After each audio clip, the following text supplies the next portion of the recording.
Hi everyone, so today I'm going to show you around the website SAADA.org, and SAADA is an acronym for South Asian American Digital Archive, and it was established in 2008 to digitally document, preserve, and share stories of South Asian Americans. So this would include all those who trace their heritage to countries such as Bangladesh, India, Pakistan, Sri Lanka, and the many South Asian diaspora communities across the globe.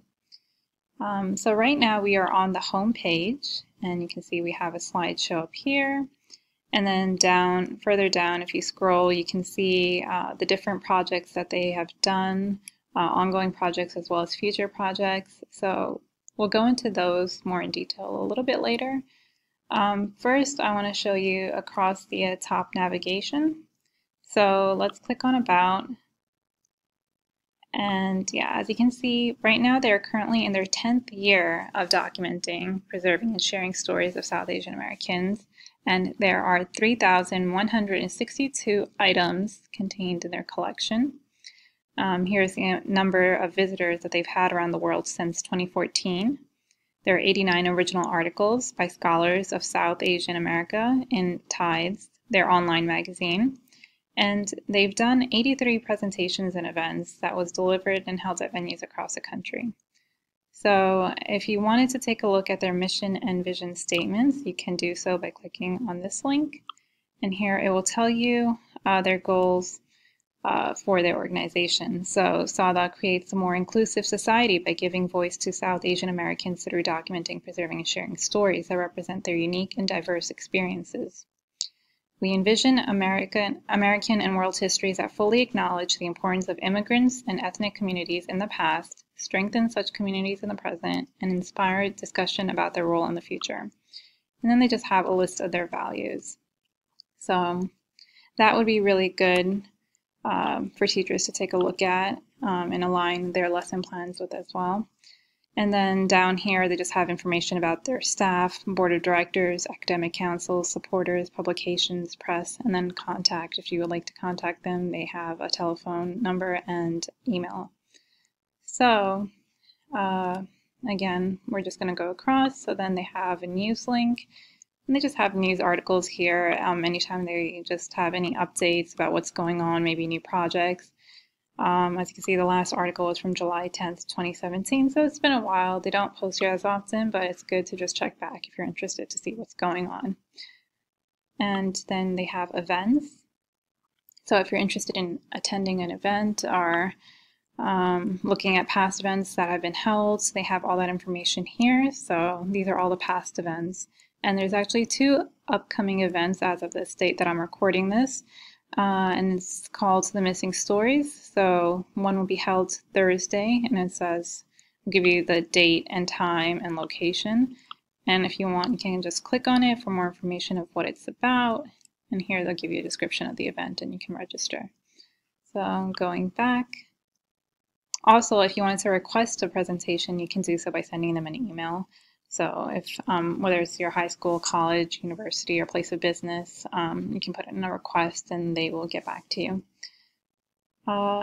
Okay, so here are the various projects that I mentioned before on the home page. They have them listed here as well. So of course, starting off with the archive, here you can browse the archive. As you notice that they have the search also here at the right-hand side of every single page, no matter which page you click on, the search will also be there, or you can simply just go to projects and the archive and it'll take you here, and it's the same thing. So they have various categories of how you can browse the archive. So you can browse it by themes.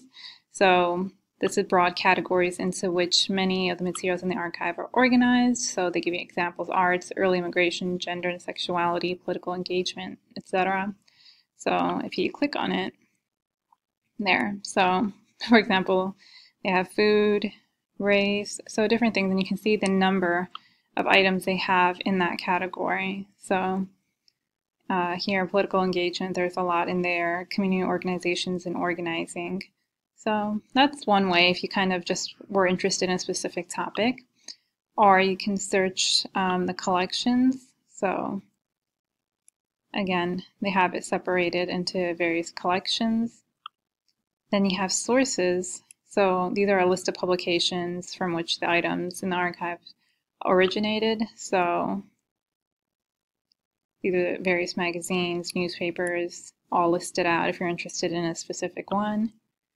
Then they have creators, so a list of the individuals and organizations that are primarily responsible for the item's creation. So if you know any creator or you're interested in any specific one, again, you can just click on it and they tell you how many they've created. Then they have time periods, which is very helpful if you are teaching a history lesson and you wanted to, say, perhaps teach a lesson in the, based in the 1920s. You can click on that. Or even earlier, this is the period from 1680 to 1923 preceding the United States versus, I'm sorry if I butcher this name, but Bhagat Singh Thind, the Supreme Court case, which determined that Asian Indians were ineligible for citizenship based on their race. So that's an important time period before and then after, and then you can just click on it and then see maybe which ones you're interested in sharing with your students. But again, great resource. And then here we have 2001 and onwards if you want to take a look at the period after September 11th. So that's another great way to browse. And then also if you're interested in states, like the region that these stories are coming from. So if you want, look, as you can see, California has 522. New York is another huge one, 230.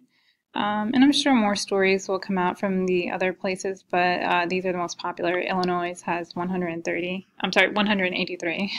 So yeah, you can browse by state as well. And they also have types. So depending on the type of media or format that you're more interested in. So for visual learners, you got moving images, which are pretty neat. If you click on that, they got 5 of those. So here they have a movie reel. And it says it's from April to 2nd, 1959. And you can just click on the video, and they have some information here about it. And then you can make it big like this. No sound, I don't think, in this one. Yeah, there's no sound, but as you can see, it is, how long? About 30 minutes long, but very interesting. So again, you can look at the various, or they have photographs, tons of them, 844. You got correspondences, website, text. So, and then lastly, we have languages. So here, most of the documents that you'll find here are English translated, but then you also have Urdu, Punjabi, Hindi, Malaysian, Japanese. So yeah, you can browse by language as well. And then if you want to search on the side, it looks like they have also an item map and a state map.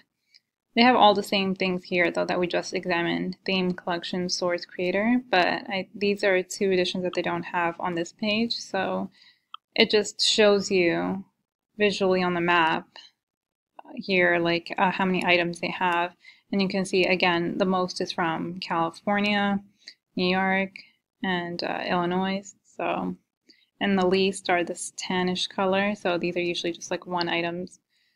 So going back, then you have the item map, same thing, just different way of looking at it to kind of visually see how many stories we've gotten from across the US. And then if you want to just visually go through all the items in the collection, you can do so by clicking on this.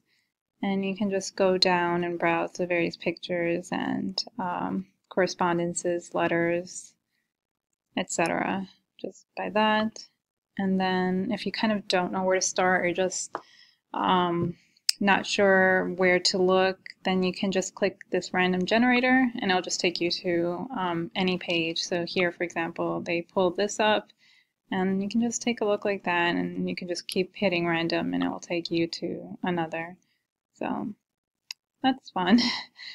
Let's see, so we were looking at projects, and that was the archive.